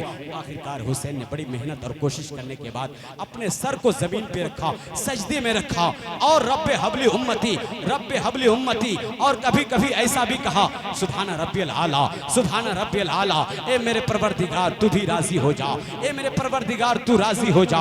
और और ए मेरे नाना जान, देख तेरे नवासे ने कैसे इस्लाम बचाया है, अपने खानवादे को लुटाया है, तेरा दीन बचाया है, तेरा मजहब बचाया है, तेरा कुरान बचाया है, तेरे काबे की हिफाजत की है। ए नाना, मदीने वाले नाना, तू गवाह हो जा, हमने तेरे दीन को बचाने के लिए अपना कुंबा लुटाया है, तेरा इस्लाम बचाया है। आखिरकार अपने सर को सजदे में रखा, यजीदियों से पूछा, ए यजीदियों, तुम में से जानते हो ये कौन सा वक्त है? यजीदियों ने कहा ये वो वक्त है जिस वक्त में आपके नाना जान के मानने चाहने वाले और उनके उम्मती कलमा पढ़ने वाले लोग मस्जिद में खुतबा पढ़ रहे होंगे। जुमा का दिन है, तेरे नाम पर कलमा पढ़ा जा रहा होगा, तेरे नाम पर दुरूद व सलाम की आवाज निकल रही होगी, तेरे उस खुतबे में तेरा भी नाम लिया जा रहा होगा, तेरे भैया का भी नाम लिया जा रहा होगा, तेरी माँ का भी नाम लिया जा रहा होगा, तेरे अब्बा हजरत अली का भी नाम लिया जा रहा होगा, तेरे नाना का भी नाम लिया जा रहा होगा। ये हुसैन, ये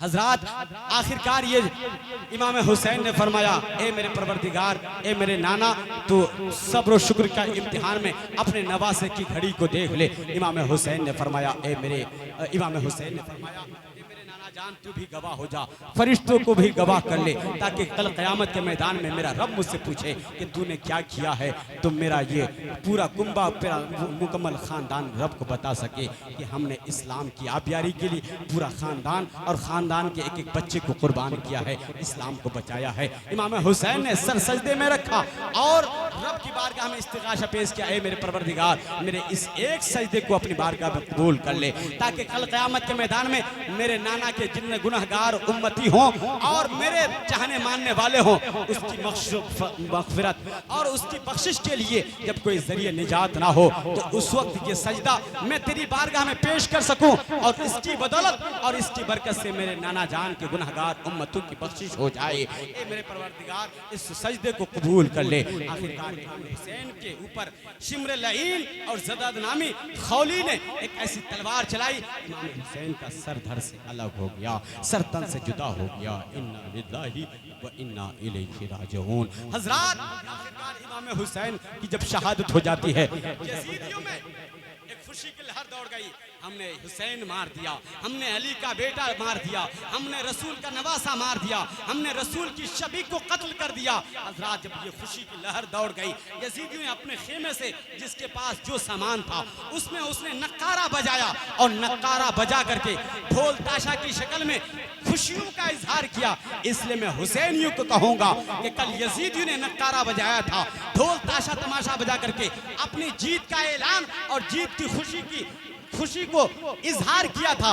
इसलिए अगर तुम हुसैनी हो तो ढोल ना बजाना, ताशा तमाशा ना करना, और यजीदी हो, यजीदी नहीं हो तो फिर हुसैन के रास्ते पर चलना। जो यजीदी होगा वो यजीद का काम करेगा, जो हुसैनी होगा वो हुसैन का काम करेगा। और ढोल ताशा तमाशा वो बजाया था यजीदियों ने, और खुशियों में लहर में डूब करके कहा था कि हमने हुसैन मार दिया है। आपको ये बताना चाहता हूँ, हुसैन शहीद हो गए हैं।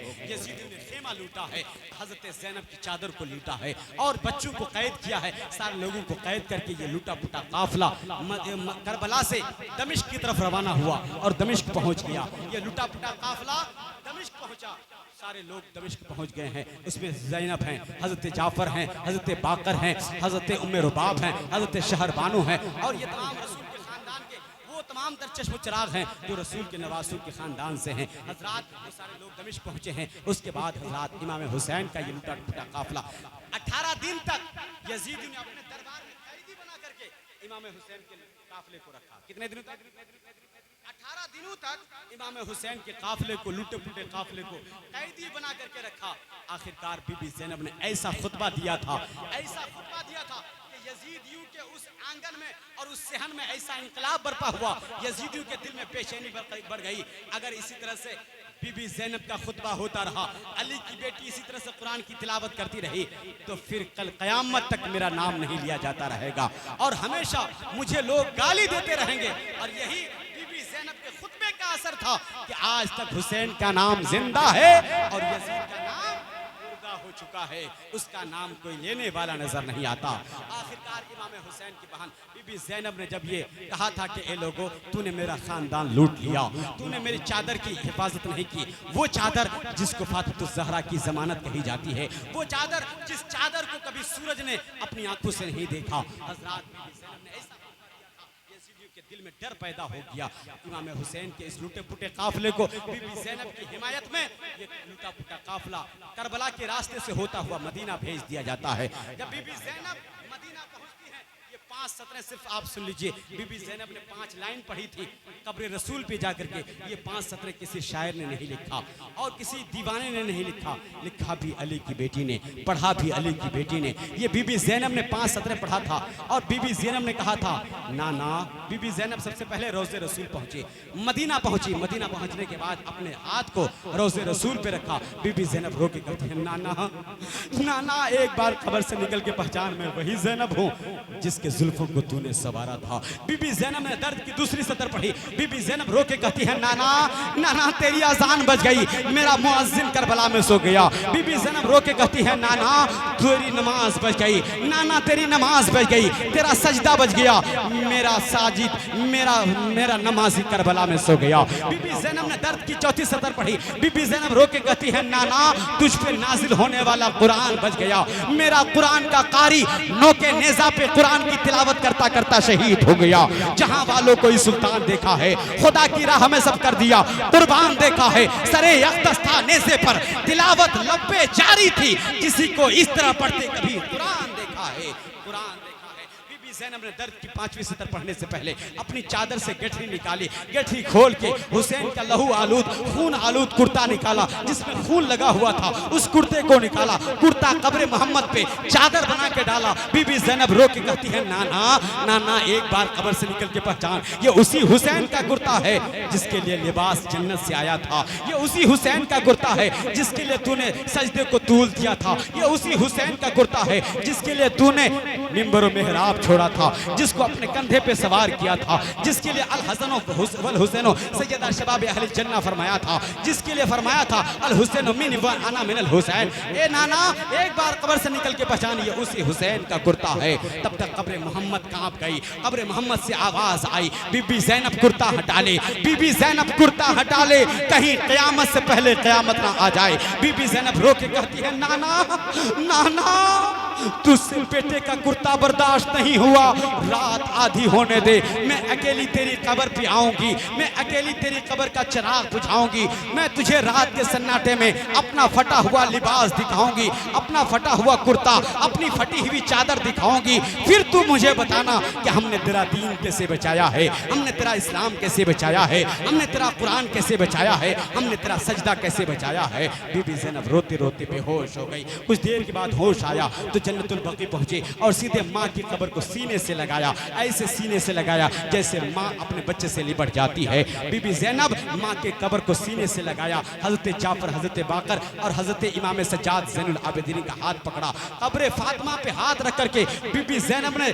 6ठी सतर पढ़ी। बीबी ज़ैनब रो के कहती है अम्मा एक बार कब्र से निकल के पहचान, मैं वही ज़ैनब हूँ जिसकी तूने तरबियत की थी। बीबी ज़ैनब रो के कहती है अम्मा मैं 28 रजब को तेरी बारगाह में तेरी कब्र पे आई थी, अम्मा तुझे याद हो या ना हो, अम्मा मुझे खूब याद है, अम्मा मैंने तुझसे वादा किया था, अम्मा माँ का गम बेटी ना सुने, बेटी का गम माँ ना सुने तो फिर कैसे ये रिश्ता बनता है, अम्मा बेटियों का दर्द फिर कौन सुनेगा।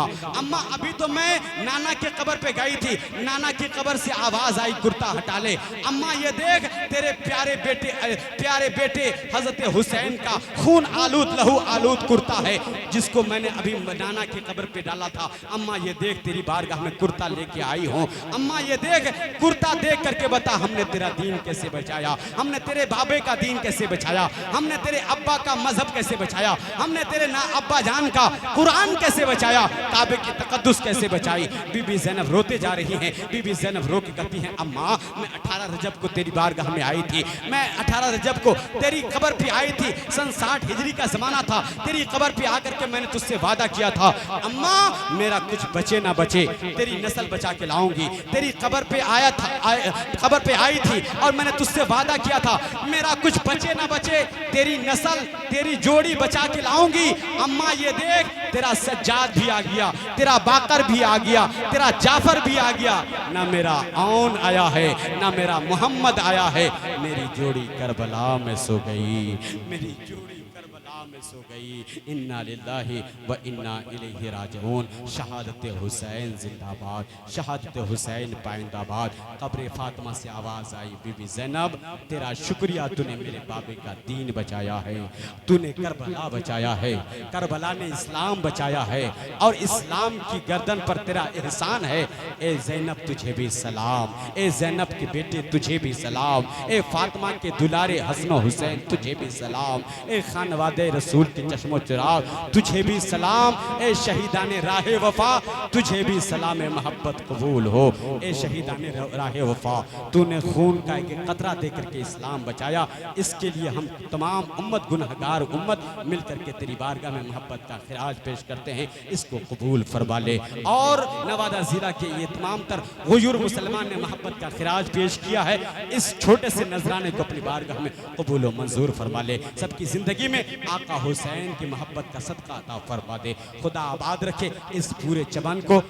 फ़कीर दुआ देकर चला अपने वतन को। कलमा शरीफ पढ़ लीजिए, ला इलाहा। जल्दी से चलो। कलमा ये वो कलमा है जिसको बड़े बड़े विद्वानों ने, पंडितों ने, पढ़े लिखे लोगों ने पढ़ा और ईमान को ताज़ा किया। हम और आप ईमान ताज़ा करने के लिए और ईमान में बालिगी पैदा करने के लिए कलमा शरीफ पढ़ लीजिए, इसलिए कि ये वो कलमा है जिसकी वजह से हमारा ईमान नया बनता है और ईमान में ताज़गी पैदा होती है। ला इलाहा इल्लल्लाह जनाब जपे नामे मोहम्मदम, जय गुरु नामे नामे कर जय बे, बिन मोहम्मद पारे न है बे। शीतल भज, शीतल भज भजन सब गाए, नामे मोहम्मद जग जग छाए। इसलिए हुसैन तुझे भी सलाम, तेरे नाना को भी सलाम। दुनिया में पैगाम हमारा जिंदा है। बोलो, आखिरी वक्त है, 10 बज चुका है, 5 मिनट में अजान होने वाली है, इसलिए आप आखिरी घड़ी में, आखिरी वक्त में मिल करके पढ़ लीजिए, या हुसैन, और मोहब्बत से या हुसैन, या हुसैन। दुनिया में पैगाम हमारा जिंदा है, असगर बोले नाम हमारा जिंदा है। और हर मस्जिद से,